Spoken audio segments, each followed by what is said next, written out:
Hey everybody, just going to take a quick break from the show to get you styled up with Stitch Fix. Shopping's hard. It's hard. With Stitch Fix, you get a stylist, though, who understands your style, your size, your budget, and they do all the shopping for you. Wow. This is excellent. Shopping, I'm telling you, shopping and figure out your style, it's overwhelming. Let somebody help you when it comes to getting dressed. We don't know what we're doing, so we let Stitch Fix help us out. A Stitch Fix stylist there. They know what works on us. We get the prices that make us look really good, and it feels good. You get some confidence boost walking around knowing that you're looking decent here. Oh, yeah. Yeah, we just give the stylist our sizes, style, budget preferences. We order boxes when we want, how we want, no subscription or any of that required. And they send called Just For Me pieces as well. Like, maybe you'd like this, and it's awesome. Outfit recommendations, styling tips. You keep what you love, you send back the rest. It's super easy. Yep. You can do it, and we are doing it because it's excellent. Personal styling for everyone. Get started today at stitchfix.com/STM. That's stitchfix.com/STM. Now back to the show. Hey everybody, just going to take a quick break from the show and tell you about Noom. Has Noom helped you? I believe it has. Oh, that's got an app. You can do tracking. It's terrific. It does. And Noom builds personal plans that can meet individual needs. That's the thing. Takes into account any dietary restrictions, medical issues, other personal needs. That helps build a plan that works for you. And yes, so I know that you've had your own personalized program here that you've been working on. And it's weight loss This is weight loss results that last. They stick around because you get yourself into a lifestyle change. That's what matters. That's mainly it. You can't just say, I'm going to cut that out for a month and then go back to it. That's not what it is. So I'm glad it's helping you. That's great. And it really does. I like the psychology and biology-based approach here. Yeah. Noom Weight uses psychology. That's why they say losing weight starts with your brain, but it also takes into account your unique biological factors, Jimmy. All of your multitude flora and fauna that goes on inside of you there. Sure. Yeah. Stay focused on what's important to you with Noom's psychology and biology-based approach. Sign up for your trial today at Noom.com, Noom.com here. Based on 3.5-year study of actively engaged Noom users with minimum starting BMI of 25. Individual results may vary. Visit our website for more information. Welch's knows some things make zero sense, like why the algorithm knows your music tastes better than you do. But zero sugar and full flavor? We made that make sense with new Welch's Zero Sugar. All that passion fruit or tropical punch goodness and none of the sugar. You gotta sip it to get it. New Welch's Zero Sugar. Let's fruit stuff up.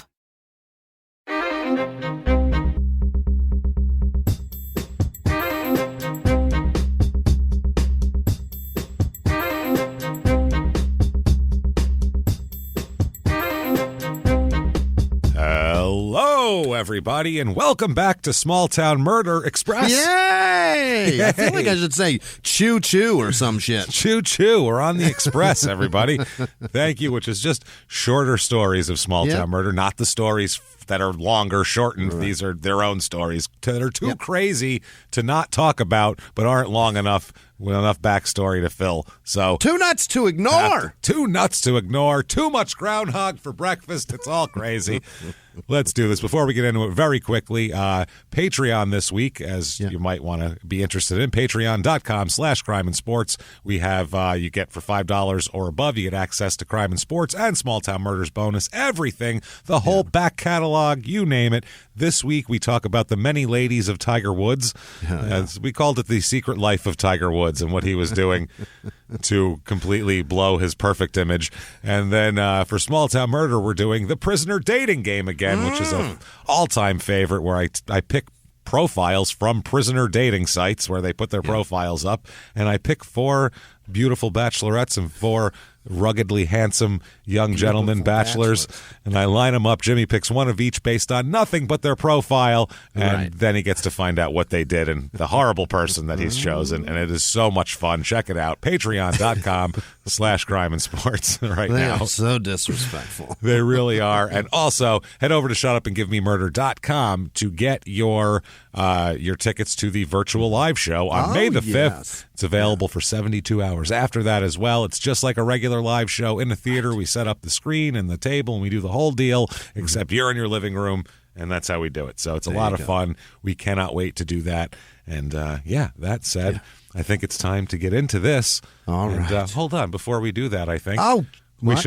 we should christen the whole event by clearing the lungs, Jimmy. Okay. Let's do this. Clear the lungs and shout, Shut up and give me murder. Let's get it on. Let's do this. All right. Let's go on a little trip here very quickly on the town. It is Wolf Creek, Oregon. And as you'll see, this plays about a part of the role in the story, this town here. It's southwest of Eugene. A lot of the story takes place in Eugene, which is a little bigger of a city. Not too much bigger, but a little bit bigger here. Wolf Creek is an unincorporated community out here. And it is, there's a number of creeks, and there was a shitload of wolves in this area, so it was Wolf Creek. So that tells you a lot. Yeah. Tells you a lot. It is so rural. And it's still rural right now. Like when you look it up on the map, you get off and there's these windy, like I'm talking really windy mountain roads, or not mountain, but switchbacks and not great roads. And then it switches off and goes into this fork, and then it just kind of die out in the wilderness. There's no like turnaround. It's crazy. Like this is so out there, this place. The population here is about 1,695 in the whole area here. It's very rural. The only thing they're known for is the Wolf Creek Inn, which has been around forever. It's on the National Historic Register list or whatever. Sure. It was originally a refuge for early Oregon stagecoach pioneers heading north on the Applegate Trail. And it was, you sit, you hang out. It was a good, it's a good like little spot. You get some drinks. Yeah, that's what it was. It was like a rest stop, but nice. Like this was the nice version of those giant rest stops that like you got the Church's Chicken and got sick in Pennsylvania. Like that has like disgusting. Yeah. Has like 12 restaurants in it and a couple of bathrooms, like those rest stops. So, it's like the food court at an outlet mall. Very gross. It's very gross. The outlet mall food court. They get outlet food, too.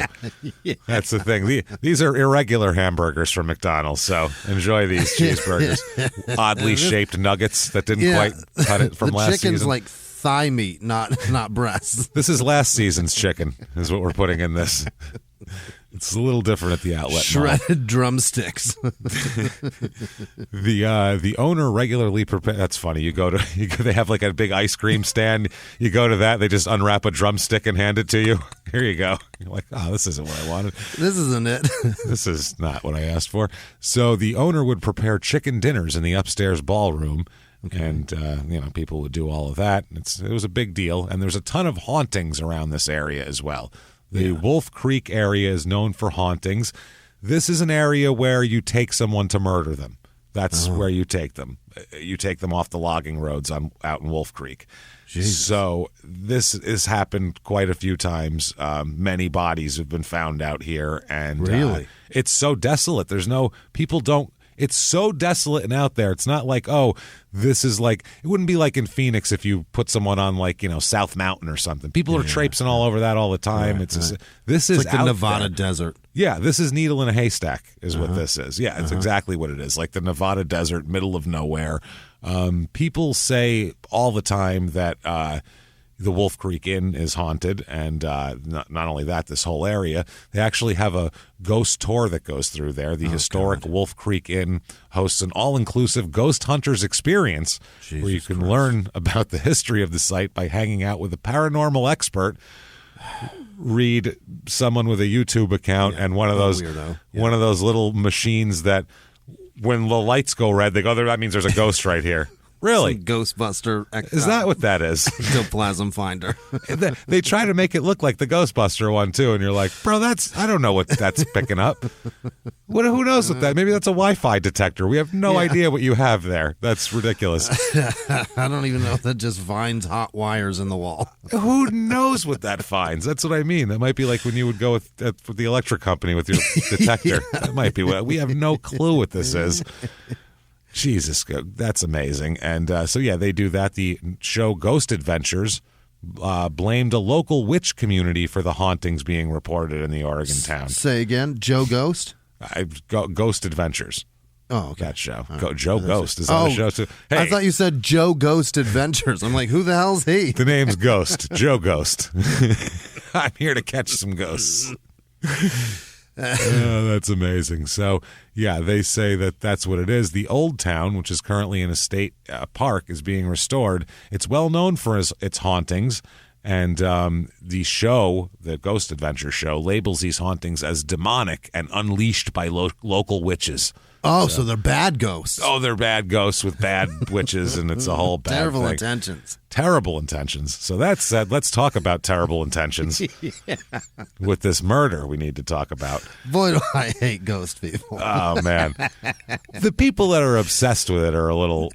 The people that are taking advantage of those people That's are the people what I mean. loathe. Those people are awful. Because they let monster. those people exist. So, Right. I mean, the person with the little ghost detector thing, you're like, bro, no. The guy with Joe Ghost LLC, that guy sucks. And I'm a ghost person. I believe there are ghosts for sure. Yeah, I grew up in a fucking, you know how old this area is that I grew up in. There's ghosts. Trust me. And I've then seen you them. bought the scariest looking house I've ever seen. They're just hilarious. It's just very old. But I'm not like oh God, the ghosts are here to get me. But I've seen some shit, and I'm like, well, we're apparently coexisting fine. I don't know. I'm not gonna. You know, I'm not going to try to bring someone in to coax them out or do it. You do your thing, I'll do my thing at this point.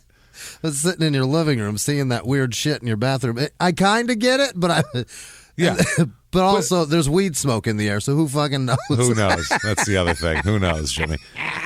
So I get that, but the people that are on there doing like bilking these people for $500 will come over and tell you whether there's ghosts, and it's like, come on, man, you're the ghost. Yeah, you're the ghoul. You're the monster. That's demonic shit right there. Yeah. So to talk about this murder, we must go back to the year 2001. Okay, 2001 September. Oh, the 21st, 2001. Post 9/11, babe. I mean, this is you're just starting to get other things coming back on TV at this point besides smoldering wreckage and, sad calls to please find your loved ones. Like, that's what's still going on September 20th. Yeah. The programming at this time was horrible. It was rough, man. This was it was just a big depression fest for the entire country. Well, which, I mean, it was valid. We had to give that deserved its due. So. Yeah. It deserved its due, but I mean it was a sad time. So let's talk about a couple of married people. Okay? Yeah. Nice couple here. Gary Joseph Hardegger. Hardegger is their name, by the way. And it's just like it sounds. Hardegger. Wow. Double G. Fucking fascinating. The hard eggers here. The hard-boiled eggers here. Gary Joseph and Barbara Ann, which... Poor woman. Good God. You know what I mean? And what year was she born? She was born in 1957. So her parents. Betcha. This is before the song. She's born you're before right. The It is, song. huh? Yeah. So I their see parents. It as 50s music. Yeah, but this, Beach Boys 60s, are more. 60s It's probably beach shit, 61, 62. I think Barbara Ann was in that period. Because then Pet Sounds didn't come out to 67, so there had a... That's the worst, when you get a name that you like and then something like that ruins it. Yeah, anybody that was named like Eileen in 1979, they're like, come on! Jesus Christ! Well, that's what the Thanks, song Mom. tells us to do. Anybody with that. Those are the really bad ones, though, because this one would be really annoying because it's ba, ba, ba, ba, ba. To have people constantly saying that to you is worse than having people say, come on, Eileen, I would imagine. It's got to be worse. You're probably right, yeah. Barbara. What's your middle name? I don't have one. I don't have a middle name. My name's Barbara Hardegger, and that's it. So, they're 47 is Gary, and Barbara's 44 in 2001. So they're late 50s people here. That's when they were born. Barbara's a bigger woman too. Barbara is not a delicate, withering flower. Barbara's a 6 foot tall. Holy shit. Yeah, she's 6 feet tall, strong lady, big personality. Just a real kind of, she's got an energy to her and a good force to her that everybody seems to take to. She is thinking about, she's having problems. They've been married 19 years at this point. They have a couple of sons. They have Brian, who's 17. They have John, who's 15. and things aren't going well, as sometimes marriages, they go off, especially the kids are teenagers, and a lot of times you kind of have that lull period where you're taking care of kids for so long that you don't have a relationship, then they're teenagers and they're like, who the fuck are you? What happened? Yeah, you don't notice how much you've changed in that time until you start to spend some more time with each other, and you're like, oh my God, when did you do this? One day you stop and go, I haven't talked to you in 15 years. What's going on? And Who the hell are you? when did you become this thing that I don't like? How do I live in a house with you? What's happening right now? I feel like I don't know what's going on. So around in September here, in the summer, July or August, she decided she wanted to get a divorce. Okay. So she said she's filing for divorce. That was in July of 2001. And she wants to start a new job. She wants to get a new career. Start all anew. She wants, we'll talk about it. She's doing the whole deal here. She's reinventing herself. She was a housekeeper at the Sacred Heart Medical Center for years. That was what she did. And her friend describes her as competent, consistent, and so dependable that she was assigned to work in the operating rooms where everything has to be perfect. So where everything is awful, and you've got to make it look like it's never been touched. Exactly. So that's amazing. They send the top 1% of their staff to do that. So that's how she was good at her job, and no matter what her job was, whether it was cleaning something or doing something, she was always threw herself in 110%. She was known as a prankster on the job. Which, I don't know, can you prank her at a hospital? Do that in that job? In a hospital, yeah. Is there hypodermics involved? Or joke's on you. Yeah. Ha-ha, you sat on an AIDS needle. Look at that. Ha-ha, I put it through the cushion sticking up and you sat right on it. You have AIDS now. Isn't that funny? Ha-ha, you have to do operating in a room where there was a bloodbath. Oh, that's amazing. Enjoy. Have some Hep C. Look at that. You're gonna like it, I think. That's a tough gig to be joking. I guess it was a little like somebody would turn their back to scrub something and she would move their cart. You know what I mean? And they'd turn around, not know where it was. That's a good joke. That's a good joke. Put like this, I kind of like. She'd put sticky shit on mop handles so people would be stuck to their let go. Not be able to let go of the mop handle. Not like crazy glue, nothing that would be a medical problem, but some pine tar, or some stickum or something like a 70s wide receiver. Your hand's stuck. Why don't you just keep using that mop? Well, I'd keep on mopping. That means you haven't mopped long enough. It means you're not done. It'll jump right out of your hand when you're finished. Don't worry. It knows. The mop knows. That is a Fantasia mop. Keep hanging on to it. I'm telling you, it's magical. It's a magical mop. So she's a very good cook as well. Okay. Everybody loves. She brings brownies to everybody, and they say she's got the best brownies in the world. And they're always welcome. And Barbara, I love brownies. So anybody's bringing brownies around, that's my friend right there. Keep the walnuts out of them for James. Oh, I love them in there, though, so much. Keep them out, though, so I don't go into anaphylactic shock, please. That's the problem. I'll eat them, too. That's it. I'll eat them and then have chest pains and be like, it's okay. It's fine. Feels like I just ate a mouthful of razor blades in those brownies, but it was delicious. But God damn it, it's so good. My mouth is bleeding. It tastes so good. Is it bleeding? Do I have blood coming out of my mouth? She made cinnamon rolls from scratch as well. So yes. She did all that. Yeah, someone's throwing down making. I can't eat that either. But someone throwing down eating scratch cinnamon rolls. That's going to be a cinnamon? Beloved person. Yeah. No, I can't eat cinnamon. It fucks me all up. And which I always thought I didn't like cinnamon, and then I realized, I don't like it because it ruins. That's my why body I didn't like it. Yeah, that's why I said I didn't like it when I was a kid. It's not the taste; it's the fact that my mouth gets all swollen, and that's not good. So. And you can fuck right off about your no cinnamon rolls and no nuts because I can't have breakfast, James. You can't have eggs. Who wants breakfast anyway? Breakfast is gross. Breakfast, eggs is in everything. Do it. Be Italian, Jimmy. Just have some like an English muffin, like a little bread. You got some soppressata back there. Can you some toast and some fruit for breakfast. You eat your big meal later. What are you eating all that shit in the morning for? Anyway? Oh, I love breakfast. It's my favorite. it. All my relatives live to be like 93. That's how they eat breakfast. That's everybody I know that drops dead is they ate bacon every morning. Yes, that's a problem. Cantaloupe and white toast, James. I'd rather die at 54. Well, that's what you do. Well, then later on you can eat salted cured meats and do whatever the hell you want. I mean, we go off the rest of the day. That's why we're like, we got to take it easy right now. I'm planning on hitting the sodium bar hard later. We're going to have prosciutto, soprassetto. We're going to fucking put a bunch of cheese in there. You know, we eat. That's how we get down. Egg allergies are the worst. That does suck. Well, especially because it liquefies your body. Yeah. But, so Barbara is big into gardening as well and crafting. Gardening, crafting, baking.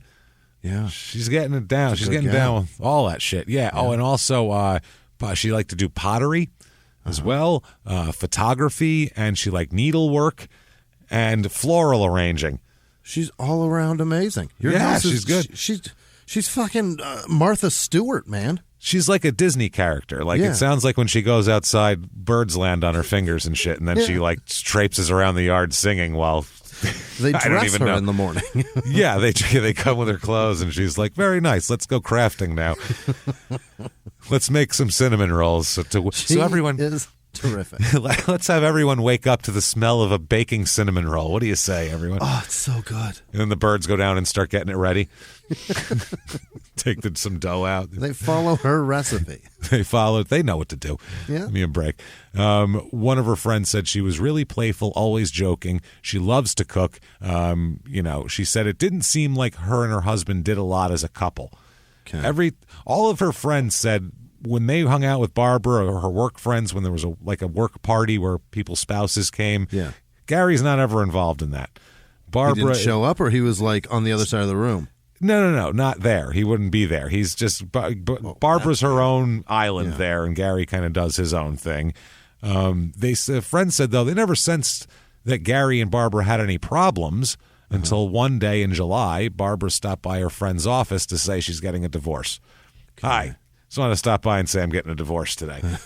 So, thanks, Barb. Are we married? Did I need to? Okay.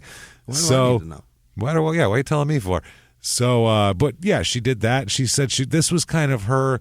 She's making a clean sweep. She is getting a divorce. Yeah. She wants a new job. She's going back to school. She enrolled at Lane Community College. She wanted to get a job as a medical office specialist.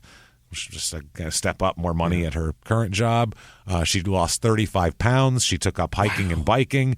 Oh, did a complete flip-flop on life. She's like, I'm in a rut. I'm getting out of it. And she completely, which is hard to do at 44, to upend your life. And some people call that a midlife crisis. Other people are just, it's an awareness. She's a convertible short of a midlife crisis at this. Yeah. Like, if she was a guy and she did all this and she got a convertible, people would be like, dude, this is sad. Oh, it's panic in there, isn't it, sir? Isn't that weird? That is a funny thing, because we do it too. This isn't like the world is against men thing. No. We're not saying that. This is like a funny thing, because we'll make fun of guys for it too. That's the other, like, if a guy decides in like his mid-40s he's going to change his life for the better, we're like, you fucking loser. You fucking loser. It doesn't matter. They want to get plugs. They want to fucking, they want to get they want to lose weight. They want to work out. We're like, you're fucking pathetic. What are you trying to fuck 20-year-olds? Whereas when a woman, disappointment and die alone. yeah. What the fuck? Be bald and live with it. You fucking loser. You limp dick fucking loser. And we'll be the first to say that. Whereas when a woman does it, and I'm good for you. Look at her fucking switching it up, getting it done. Oh, she's gonna get. Women have surgeries and they have things to make. We're good for you. That's terrific. A guy will I'm gonna get a couple of plugs, man. You fucking loser. Die bald, loser. We're just so fucking mean to each other like that. Nature did that to you. Just stick with it.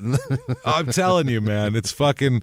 But ladies too, it's like they've wanted to feel better about themselves, and then they get to a certain point and they're like, you know what, I fucking had it, and they start working on it. Guys don't do it that way. They do it as like, I'm tired of not fucking the hottest thing I can get. Guys, every one of them say it's for you. Go ahead, but it's not. It's so that you can get laid. Every one of them. it's still plausible deniability to where you have to give them benefit of the doubt. Women, it's for the same thing. What do you think? They want to sit home alone with the fucking cat looking and feeling better? No, they want to fuck somebody better too. That's the thing. We all do. That's a good point. They're not like, I just want to do this so I can sit at home feeling good about it and smug. No, they're looking for something better too. We all are. That's attention the point. is nice. Yeah. Yeah, that's what I mean. Everybody's doing it for that. That's all people do shit for. If it wasn't, there'd be no people on the planet. Yeah, I'm going to watch this all deteriorate. I don't give a shit anymore. Right? That's how, and that's the other way to go about it. So she's planning to do her whole deal here. Everybody said she seems all energized about this as well. She's really she's changing it all up, and she's into it. She collected travel brochures and imagined going places she wants to open a small craft shop. God damn it, she is so close to Etsy. Like if she, or you know what I mean? There's so many places where you could do this. In 2001, there really wasn't at this point. Yeah. No. So she wants to get a little craft shop and open that up, and she wants to make some money on the side, and she wants to travel. That's her. Okay. That's her dream, is to do that. Sell that shit for travel money. That's beautiful. Yeah, that's exactly what it is. Her boss said that she's like a surprise package. She understands relationships were everything, and she always built good relationships. So a friend of hers, who wasn't even like a very close friend, just a kind of I know this person, was diagnosed with cancer and was going through treatment. So she volunteered to clean her home all the time for her. I'll just stop by and clean it for you on the way home from work after I just clean people's viscera off a fucking operating room wall. So that's a nice person. Another person that she knew said that this person was terrible with plants and all her plants died. So Barbara would stop by and take care of her plants for her so they wouldn't die. She's a gardener. Green thumb. Donating her green thumb, too. She's just goddamn nice. She got her some new pots with better drainage and showed her how to work on shit, too, and eventually let her, take over. Beautiful. She taught her to fish. She didn't just give her a fish, Jimmy. That's what she did. She taught her. Didn't give her a jalapeno plant. Taught her how to do it. Taught her how to plant, grow the jalapeno. Yeah. So her father said, quote, she was becoming her beautiful self again. Gary was losing control of Barbara. So that's how her father puts it here. But the people will say later on, too, this is interesting. There's no one says there's any abuse in this relationship, though. Like Barbara doesn't claim it. Nobody thinks it. It's not that never comes up at all. It's just, it's been 19 years. They don't get along that great anymore. Yeah. She wants to have a different life. He doesn't. That's the long and short. If that happens, it's the most common thing in the world. Yeah. So they said that she never came to work with any bruises, never showed any fear of her husband or anything like that. Yeah. It was more of an eye roll than if, it wasn't like any kind of fear. They said they didn't know him, which was weird because she worked there for years and everybody knew everybody's spouses, but nobody really knew Gary that much.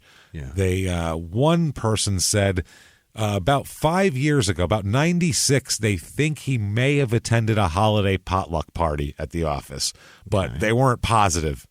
Like even if he was there, he's going to blend into the woodwork. He's not going to, go around introduce, hey, I'm Barbara's husband, Gary. He's not going to do any of that shit. He's going to get one of those little tiny plates. He's going to sit over there with his mediocre food. Yeah. What do you think a holiday potluck at the old hospital's like? It's a potluck, so maybe people know how to cook good food. It's not like... I do know one thing. There's no alcohol. No, if the hospital's supplying it, or there's a lot of alcohol, one of the two. It's a hospital, so it could go either way. It's either lots or none. You figure if the hospital's supplying it, the food's going to suck. But maybe it's good with the people with the hot potluck here. Barbara worked weekday nights, and Gary worked on the weekends, like long weekend days. So they never had a day together. She would work on the day, and then conflicting schedules as fuck. Yeah. That's tough as well. He was a sharpener at the Seneca Sawmill in northwest Eugene, Oregon. That is a tough gig. Jesus, he's a sawmill sharpener? He's a saw sharpener at the sawmill. Sharpening those blades. Damn, those are big blades, too. Fuck yeah, they are. Wow, that is wow. Okay, so that's how they do it. They just keep sharpening them. How the fuck do you sharpen those serrated blades like that? That's got to be so hard. Well, it's. I imagine he's probably operating a machine. Let's say there's got to be a machine that does it. I would imagine. It can't go by hand fucking sharpening. Right. He's more of a machine operator than a saw sharpener. Yeah, I pictured him like with a hammer and. Well, I pictured him like a window washer has like a the thing. Like a harness latching him to the blade while he like bounces around it, sharpening each fucking little tooth. File. Yeah, with a file doing each tooth. Lower me down a little more, Tommy. Let's go. I'm going down to this quadrant. Like lower him down. That's how I pictured it. 3 teeth lower. Here we go. I don't think that's how it is. No. Probably you're right. It's probably more pulling a lever and then a machine comes in and sharpens it. And he just keeps an eye on it, make sure it's right. Yeah. He may be responsible for taking them on and off of the saws, though, themselves, the blades. So that might be. And that's probably, I'll bet it's more dangerous doing it that way than actually sharpening the blade because the blade is probably off when you do it. You know what I mean? Yeah. And otherwise, you're just operating a big, heavy machine that you got to reach inside to get the blade out or put one in. It's probably more dangerous that way. It probably you lose a fucking arm to a machine quicker than sharpening a blade. Yeah. Yes. I would think so. One shot. You can crush it. Right. There's a lot of different ways because it's probably some kind of press thing that comes in. So you're I'd rather lose an arm to a blade than have it crushed by a machine. Somebody's lost a foot there at least, I'm sure, with that thing. Yeah. So he did all of that.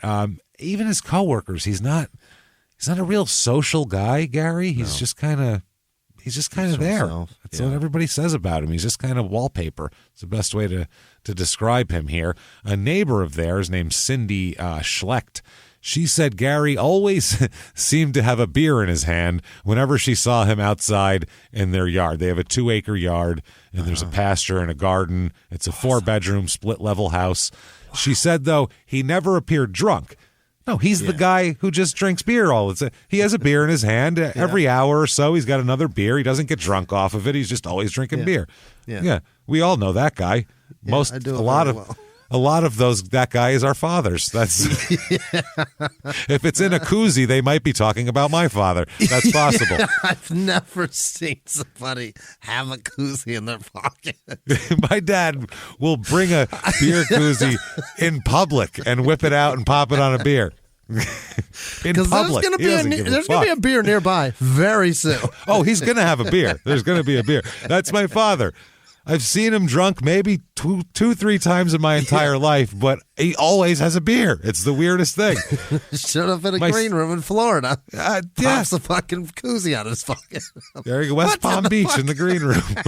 Jimmie was like, what? It didn't even catch my attention because it's just, Dad's popping a koozie on that beer. That's what he does. Hey, you want a beer? And he goes, yeah, sure. He reaches in his pocket. I'm like, what is he doing? Pops out a koozie, fucking flexes it and throws the beer in one motion. Oh, yeah, no. He's practiced. He's practiced, Jimmie. You can, boom. He's like a expert. soldier reloading his cartridge, like throwing a new magazine in his AR, like just blindfolded Marine field stripping his weapon. That's what he is. He can do that, no problem. No problem. Pop, pop, pop, pop. He could do that like on an assembly line, like people do crazy shit super fast. He could pop beers and koozies like that, no problem. So quick. Yeah, so we all know the guy. He's got a beer. He's not drunk. He's just drinking a beer. Yeah. So that's his beverage of choice. That's all. Right. Maybe you have an iced tea. He likes it. Yeah, that's his Fanta.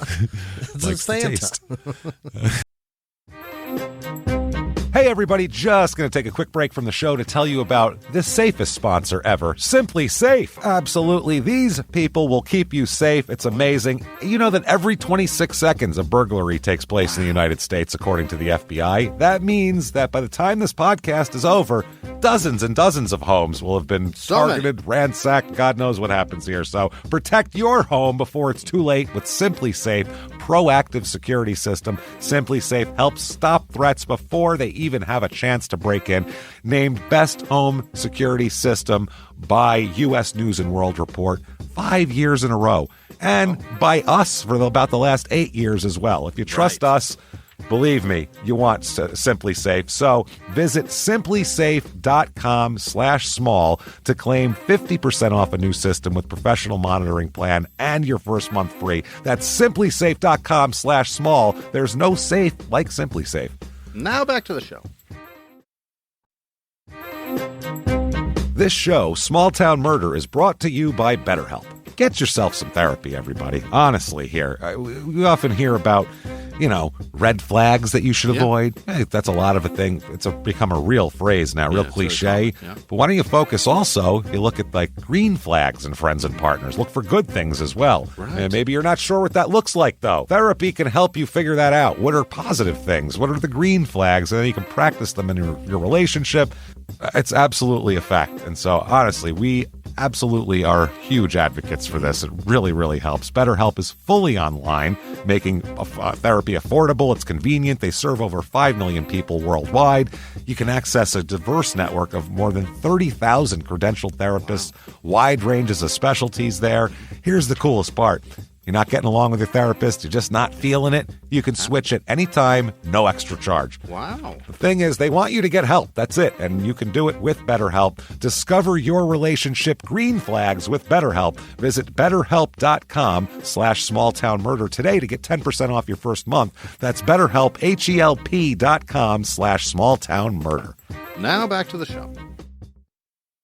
Barbara Hardegger would share the fresh eggs she had and come over to the fence when she saw the neighbor Cindy outside. Yeah. She said she'd come over, hey, neighbor, here's some eggs for you, which that's very nice of you. I appreciate it if you just leave them on my porch and don't talk to me, but, we can exchange notes back and forth. I think that'd be easier. Let's not talk over a fence. You have to lean. I have to look up. It's a real, how I am with neighbors. So she did say Gary was very aloof, though. He just didn't really talk much and kind of just wandered around the yard with his beer. Like, it's how everyone describes him. He's just kind of wandering around with a beer. Just fascinating. Kind of aloof, not really talking to anybody. One guy here, James McDaniel, he works with Barbara for years, and he said for the past 4 years, he only recalls seeing Gary one time at her job there. 4 years. 4 years. He showed up at the hospital with a big bouquet of flowers and being super apologetic for something. But this guy didn't know the backstory. He never learned what the problem was about. But all he saw was Barbara reject the apology and refuse the flowers. Holy shit! He really fucked up. Told him to go. Yeah, if they won't even take the flowers and like throw them somewhere, you fucked up bad. Yeah. You're in a lot of trouble. They can either if your accept apology, public display of apologetic feelings. At work even. Here's some flowers to put on your desk. No thanks. Go fuck yourself. Yeah. You can have flowers be accepted and apology accepted. You can have the I'll take the flowers, but I'll just throw them down. I won't act like they mean anything to me. And then you can have the no flowers at all, which is the worst of the three outcomes that you can get. Take them home. So he said that this guy said he never found out what it was about, but he said, quote, she simply said she didn't want the apology. She didn't feel it was sincere enough. Okay. All right. So son Brian at this point, and like I said, they have another son named John. Brian and John Hardegger are the kids here. Yeah. They have some problems here. Brian has some problems, let's say. Really? John seems fine, but Brian, his police record begins at 14. Oh, boy. When he was at school, Churchill High School, he was a freshman, and he cut another boy with a pocket knife. Jesus. Yeah, that's a little much, I think. It seems school? excessive. Jeez. At school. It was a 2-inch pocket knife. Not a big one, but he shanked a guy at school. That's good enough. That's enough. That's enough. The neighbors that Cindy Schleck described him as a, quote, holy terror, and everybody knew it. A holy terror. Yeah. Holy terror. A couple examples. Here we go of Brian's fuckery here. He stuffed old clothes. He put stuffing into old clothes. Not he stuffed old clothes into something else. Like people would make like a scarecrow type deal. Right. To make a human-looking dummy and threw it on the road in front of cars. To scare them so they would swerve off and fucking... Yeah, that's dangerous. You can hurt somebody, You can hurt somebody, but he thought it was hilarious to see people try not to hit a human being on the road. Yeah. Right. Oh, my God. That person almost killed a person, they thought. Isn't that hilarious? I made them think that they were going to kill a human being, and instead they swerved off into a field and hit a pine tree. Perfect. Jesus Christ, man. Him and his brother John used to tell their classmates, what'd you do this weekend? Well, we went riding around the countryside with our dad when they were like 7 and 9, 6 and 8, around that age, to look for birds and, quote, roadside debris and other things to shoot at. Roadside debris.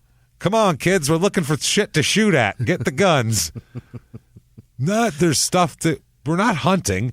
Right. There's not like, nuisance birds around or something that are like attacking their... We're their... going to make target practice. We're going to drive around the countryside and just shoot I'm going to let my 7-year-old shoot a rifle out the window at things he sees on the side of the road that look interesting to shoot. What the fuck kind of activity is that? And Dad was doing this? This is Dad. Come on, kids. Oh, no, don't forget your gun, child. And we're not hunting. No, we're not going to secure it somewhere in the back and do a safety thing and then take it out there and make sure it's loaded. Fun. I'm going to do that. No, just throw it in the back seat next to you. And if you see something interesting out the window, why don't you just take a shot at it, kiddo? Well, no problem. Like, what the fuck kind of supervision is that? Take it down. Yeah, Jimmie, you like guns. You're a gun person. Is this the way you teach children about firearms and how to use them properly? No. And it's just weird. Yeah. It's just, if I was driving down the street and I saw a fucking second grader hanging out the window with a rifle shooting at shit, I would say wherever I am, I don't ever want to come here again. I'd make sure to figure out where this town was and never go back. Home. Yeah, that's a bad sign. So they talked about their shooting trips in class, and their teacher was concerned about it because they said they weren't, quote, they weren't hunting or building outdoor skills. They seemed to be just joyriding with guns. Yeah, that's weird. Yeah, that's some shit that, like, out of control, teenagers who are going to be in jail soon would do. This isn't something that, like, a father should do, a full-grown man should do with his school-age children, really, probably. Granted, they were doing it on humans and livestock, but we had people doing that in Arizona. With people. Literally called serial shooters because that's what they're doing. And this is like the training grounds of it. That's how it started. Kids. They were just driving around shooting at shit that didn't get hurt. If you can hit a crow, you're sure as hell going to hit a person-centered mass much easier. So this is better training. That's what it seems like. Yeah. Fuck, man. The teacher here, Phyllis Castenholtz, said guns were a big part of their lives, apparently. They always just walking around with guns as children. The brothers, but they were nice kids. She said she liked them both. They were just good kids, but she was worried about their supervision, essentially. Yeah, they said that bad. Yeah, Dad's not really teaching them the best lessons. Said they would stay after school to help her clean blackboards and do other chores. The thing is, the family, the brothers are very close. John had leukemia when he was 5. Oh, no. And went through treatment for 2 years with leukemia. So, oh, God. When you throw in everything else onto the, just the regular, mileage day-to-day of a marriage minutia. And all that, that adds 20 years to it. Oh, yeah. A 5-year-old with blood cancer? Forget it. A 5-year-old with leukemia that you have to take to the hospital constantly, worry about, are they going to be okay? Or that, while you still take care of the other kid and make sure that, they feel whatever. That's an issue. You know what I mean? That'll cause tension in a marriage later on. And if you have a sibling that's very ill, that also causes problems for the other siblings, psychological problems that come up later on. Not always, obviously. Loved enough? Right. It comes up. Yeah. Yeah, there's things they can't help. She said that the teacher said she thought it was weird that when the boys once told her that they would run outside and hide in a tree when their mother got angry with them, which is why are you hiding in a tree from your mom? That's a safe place. No, Jesus Christ. They said that Barbara Hardegger seemed a little shy to her, the teacher said, which this is the only person that's ever said that about her. And she also said she saw the other side where she was very sweet.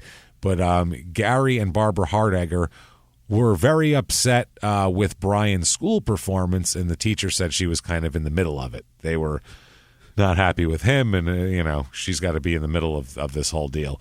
Okay. She said there was a parent-teacher conference about 8 years before this, when he was about 9 years old, Brian, where the teacher recalls Barbara and Gary arguing in front of her about Brian. They had a huge fight, just not including the teacher. She just sat there and watched them have a huge fight about their kid in the middle of the classroom during a parent-teacher conference. About whose fault this is? I guess that's... Yeah. Well, Gary didn't seem to give a shit about education. And Gary was like, he's fine, basically. Yeah. And Barbara was... more willing to, try to figure out how to help him, saying that he had attention deficit disorder. He had ADHD, actually. He's got ADHD, hyperactivity, attention deficit hyperactivity disorder, and needed a little bit of special help, was what the teacher was saying. And he was saying, what are you fucking talking about? He's fine. He's a kid. He's hyper. That's what he is, Yeah. I send him out in the yard with the rifle and he shoots shit and he's fine. Like, I don't understand. Give him a rifle. He'll be okay. He took down a pedestrian crossing sign pretty fine last week. It was nice. It's hanging in my garage right now. It was right through one of them pedestrians' head. I'll tell you what, the one little crossing. She says, I don't think she understood it or believed it. She was really harsh with Brian. So that's the thing. She and Gary disagreed with what was wrong with Brian. She seemed to feel Brian could accomplish what he needed to do in school if he just buckled down and try harder.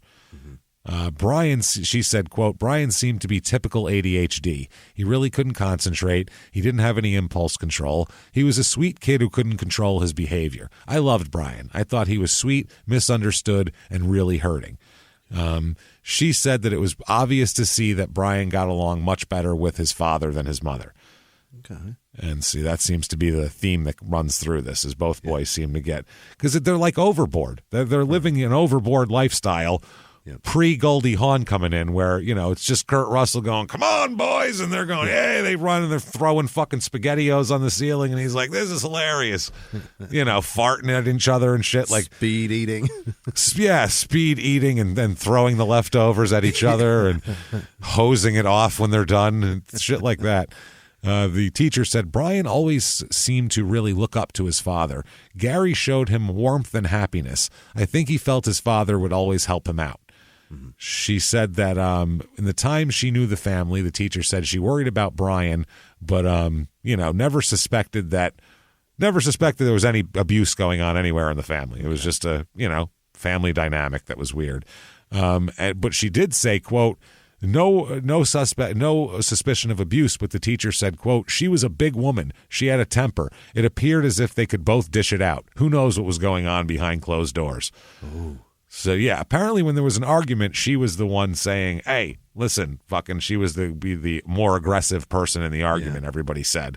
But it always seemed to be valid reasons, and no abuse. It's just whatever. So Brian was getting in trouble, hanging out with bad people, doing dumb shit.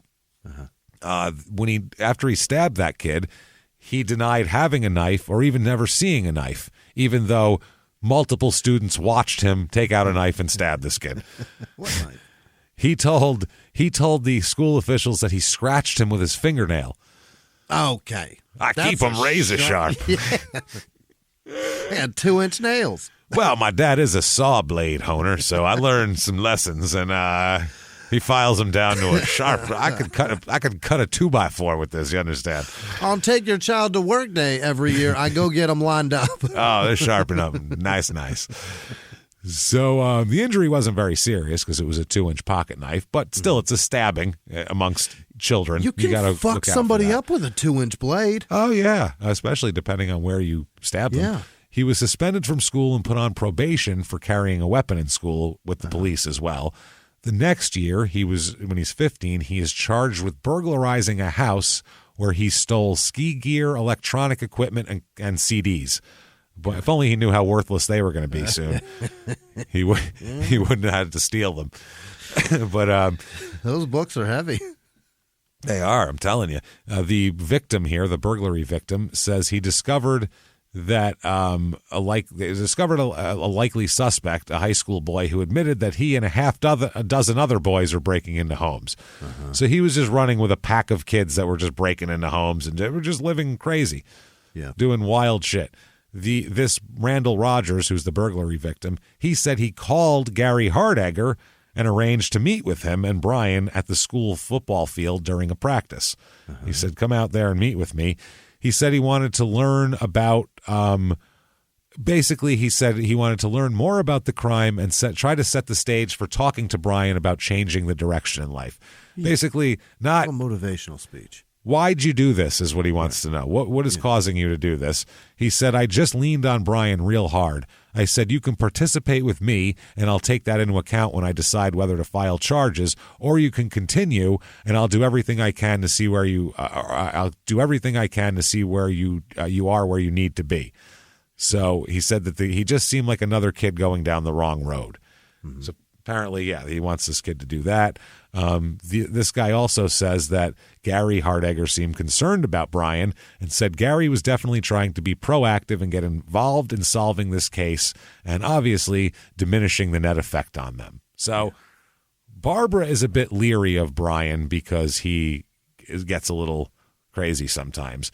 One of her friends said she was upset because of his reactions, talking about Brian, and things he was doing that were going to damage his future. She was trying to get him to see that. All she said about that was that he needed help and she couldn't find the help he needed. So, also, Barbara told this guy that Brian sometimes seemed close to being violent with her. Like, God, I feel like he's going to hit me sometimes. He gets so upset and all this shit.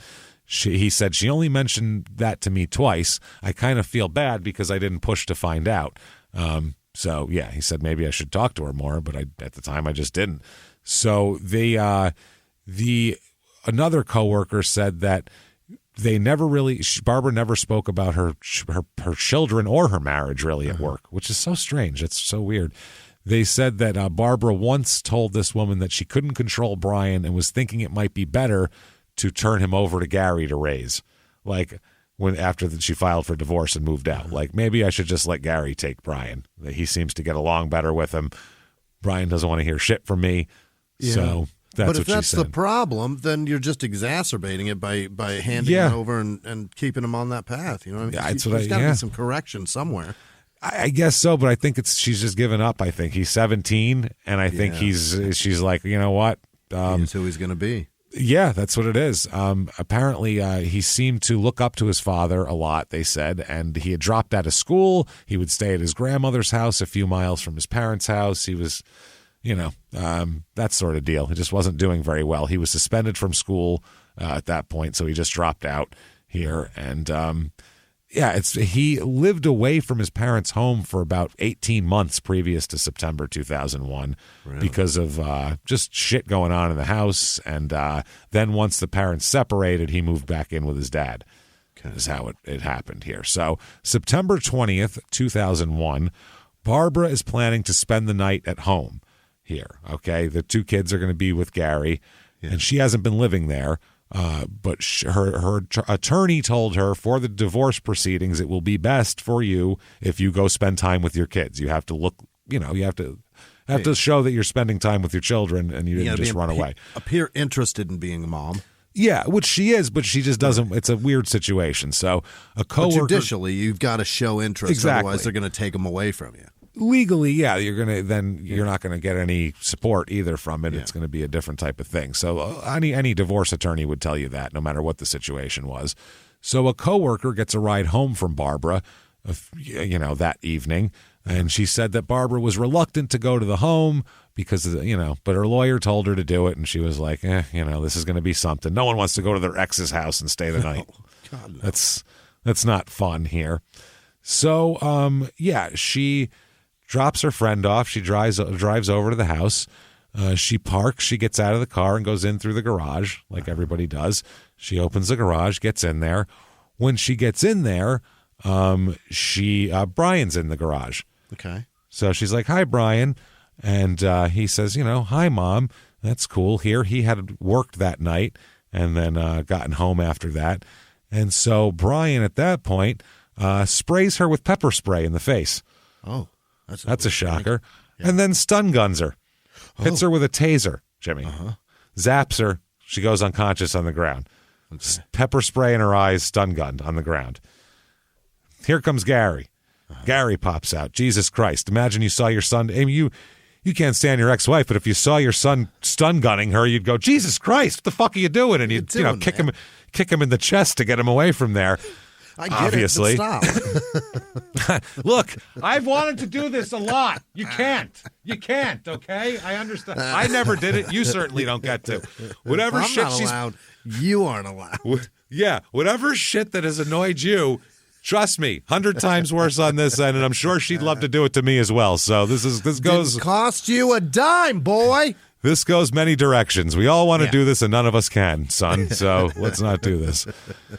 She wants me, I want her. It's all going to happen. But instead of that, Gary pops up with nylon rope, duct tape, and zip ties. Oh, no. Oh, yeah. She's stun-gunned. They move her from there over to a tarp already all laid out on the ground. Oh, no. They move her onto this tarp. They bind her hands with duct tape and a yellow nylon rope, then they loop under her neck and her upper arms. Okay? It's one of these setups. And her legs and hands were bound with plastic zip ties as well as the duct tape together. So they were bound together with the zip ties, okay? On a tarp. On a tarp, which is frightening. Yeah, seen way too many movies. She's if you wake up on a tarp, you're in trouble. So yeah, what are we protecting from what? Oh God, what's going on? So they end up taking her and putting her in the car and driving. Yeah. They live on Bailey Hill Road in Eugene. They drive all the way to Wolf Creek, which takes about 30 miles, I think, from where they are, but it takes longer than 30 minutes to get there because we're talking about switchbacks and all these roads I told you about. So they get all the way out to the middle of nowhere on this logging road. They pull her out of the car. They actually make her walk herself up to a pre-dug grave. Oh, Jimmie. no. Yeah. They had been there the day before. Gary dug a grave, went home, got Brian, and was like, oh, Christ, I dug this grave. It's not real deep. And Brian's like, I'll go out there and help you out. So they went out the day before and dug a more than 3-foot deep grave. Oh, but that's barely shallow. That's a fantastic hole. That's what I mean. There's a lot of countries where that's considered, standard operating procedure. That's deep enough. That's deep enough, especially in the middle of nowhere. Holy shit. That's no animals are going to get to that. That's wow. That's wild. Any murder where you say, oh, they found a body in the woods, if it was in a 3-foot deep hole, 90% of those stories wouldn't happen because it would just be like, that person never showed back up again anywhere. So they make her do that. She is at this point, they stun gun her again. Right. They shove her into the hole. She is conscious, but not able to move around very much at this point. She's conscious, just not with it. And they start to throw dirt on her. Oh, boy. They just start burying her, Jimmie. They start burying her. She's getting buried pretty good. And at one point, she gains enough strength to lift her head up out of the dirt that they're shoveling onto her face. And her son pushes her face back down with his foot and holds her under the dirt with his foot while the father buries her head. While the father, they bury her alive, Jimmie. I'm not kidding. He held his foot on her face until she was totally covered up with dirt and couldn't move anymore. Shocking. And then that was how they left her there. They buried her 3 feet of dirt on top of her and left her there. Buried her alive. Boy. But before they did that, Gary also cut a large piece of her hair off for some reason. For safekeeping? I don't know, a souvenir. I don't know what the fuck he did, but he cut a large piece of her hair. Imagine how terrified this poor... It's her fucking son. Yeah. This is terrifying, man. So, yeah, they had dug this grave before, and it's... I can't tell what's worse. Is it worse to, shoot somebody and take them apart, or is this worse? This is way worse, right? This is way... If you walk into a place like Joe Pesci and Goodfellas thinking you're getting made, someone pops one in the back of your skull... Once you shoot me and I'm dead, I don't care what you do to me. You can take me apart. You can make a fucking board game out of me. I don't care. Make my fingers little. I don't give a shit. I'm dead. So to me, that's disrespectful, but this is fucking horrific. This person died. At least you're doing the job quickly and it's over. Yeah. The last thing she knows is that her son's foot pushed her back into the dirt as she took her last breaths. That's terrifying. She's got an Adidas on her face. That's my crazy. God. So the next night, she didn't show up for work the next day, and her coworkers said it was very unlike her. They said, maybe she got in an accident, she got lost hiking because she's always hiking in these new trails now and stuff. Except the next night, Gary Hardager calls the police. He calls the Lane County Sheriff's Department and said he, quote, has done something bad and his wife is dead. Oh, he couldn't take it. He couldn't take it. So they said, really? And he said, meet me out here. And they pulled up, and he's standing next to his 1993 Suburban, standing there off the road right where he told him to go. Yeah. And he said, we buried my wife alive here. You might want to come with me this way. They followed him a few hundred yards up the road through a big clear-cut section, and then from there led them on foot over an embankment where a bunch of ferns and vines were thin enough where a person could pick a way through the trees here. And there was a hole. They said So what you're saying is they would have never found her. Well, there's a quote about that. The deputies dug with their hands until they uncovered a human leg and said, he's fucking serious. Holy shit. So they call in the forensic team, and they exhume her from her 3-foot grave. It's an exhumation at this point. That's a burial. Yeah. And one of the technicians was a former neighbor of theirs and recognized her. He said, holy shit, that's Barbara. I know her. So the police said that if he had not phoned the cops to confess, this grave would have never, ever, ever, ever been found. So far out there. To this day, it's still not developed or anything. The guy said, quote, a person could have walked over it and never known it was there. She would have never been found. Absolutely. God, that's awful. They said that Hardager was, after he led him to the grave, he was pretty vague about the details of what happened. He wouldn't really say anything. They said he never gave police details of what happened at all. He just said this is what happened. Yeah. Never mentions his son or anything like that either. Just says, killed my wife, buried her alive, here she is. But they suspect that there must be somebody else because they're like, Barbara's bigger than him. He's not physically carrying Barbara out here, and like this takes two people probably here. Like he might be able to knock her out or so. I'm not saying she would physically overtake him, but it would be hard for him to drag her hundreds of yards against her will. It would take another person to make her do something. So you can't bury somebody alive that's likely fighting back that far into the woods. Yeah, absolutely. So 3 days later, after that, one of the Hardager cousins comes forward and says, my cousin Brian told me some bad stuff. Oh, boy. And tells him all exact details. They stun-gunned her. They pepper sprayed her. They made her go out there. They did all of this shit. He told his cousin that? He told his cousin that shit. This is what we did to my mom.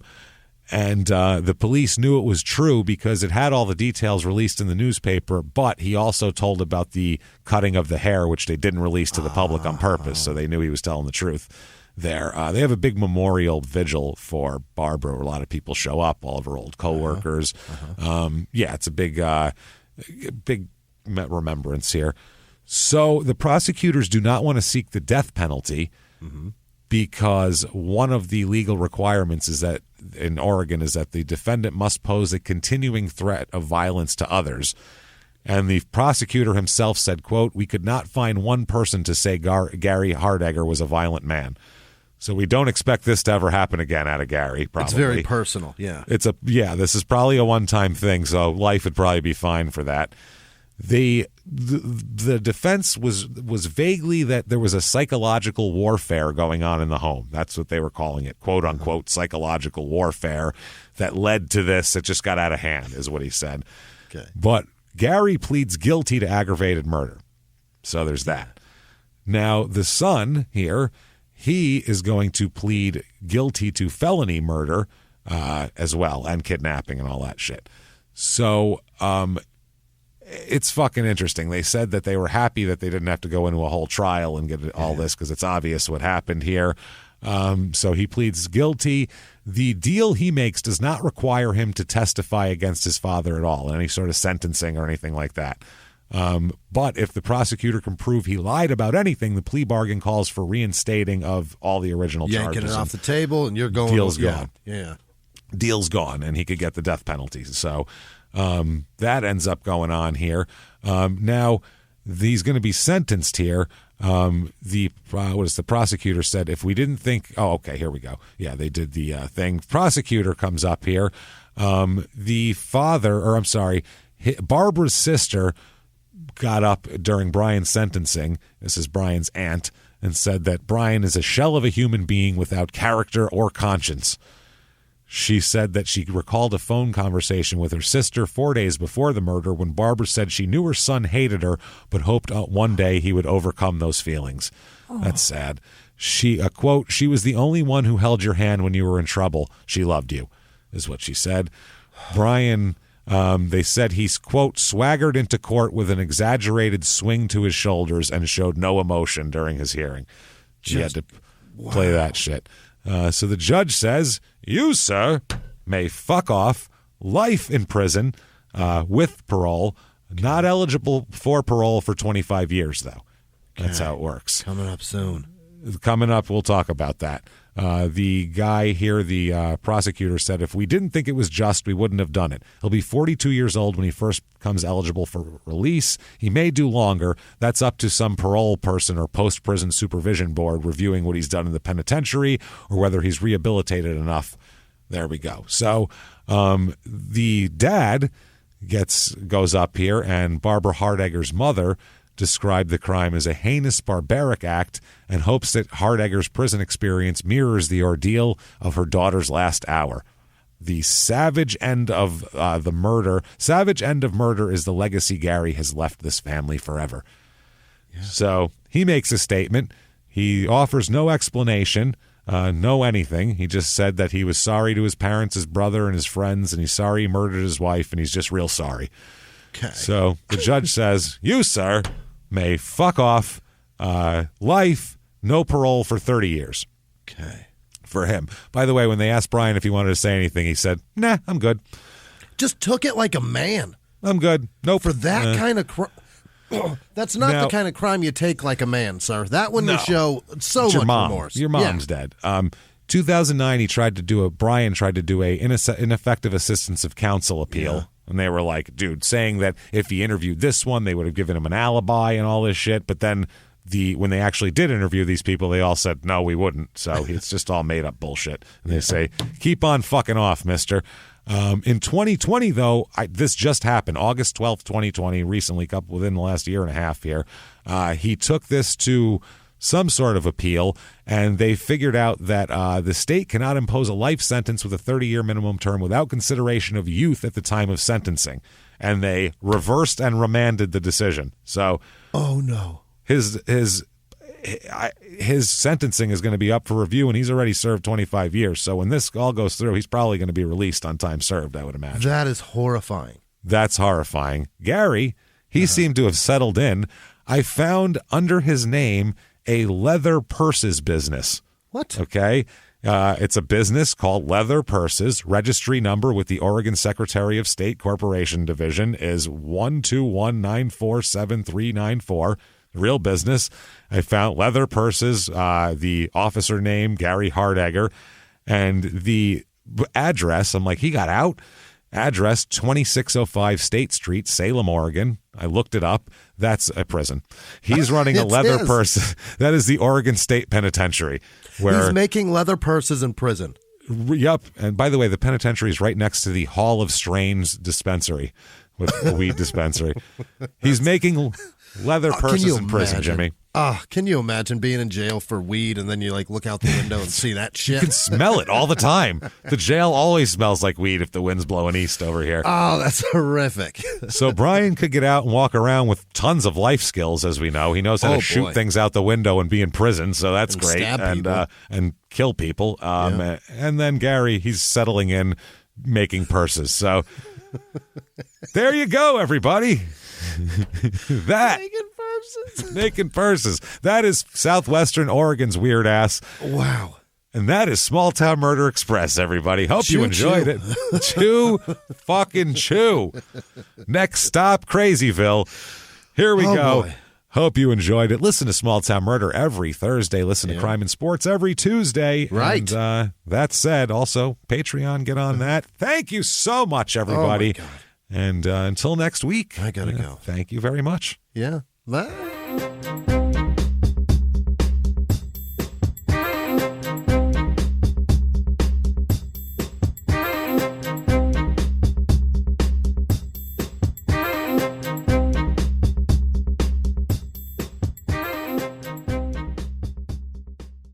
you like Small Town Murder, you can listen early and ad-free now by joining Wondery Plus in the Wondery app or on Apple Podcasts. Prime members can listen early and ad-free on Amazon Music. Before you go, tell us about yourself by filling out a short survey at Wondery.com/survey. In the 1980s, a rosé swept the country. Hey, Mike, I really like this White Zinfandel. Well, good. Now put it down. I'm going to try another one. White Zin became America's top-selling wine. But most don't know that this sweet drink has a sour history. What began in 1986 with counterfeit bottles, a big fraud, a multi-million-dollar fraud, sent investigators chasing one of the most powerful families in the business, the Licciardis. But the closer the feds got to them, the more dangerous things became. It's a story of deceit. At the time, I was paranoid.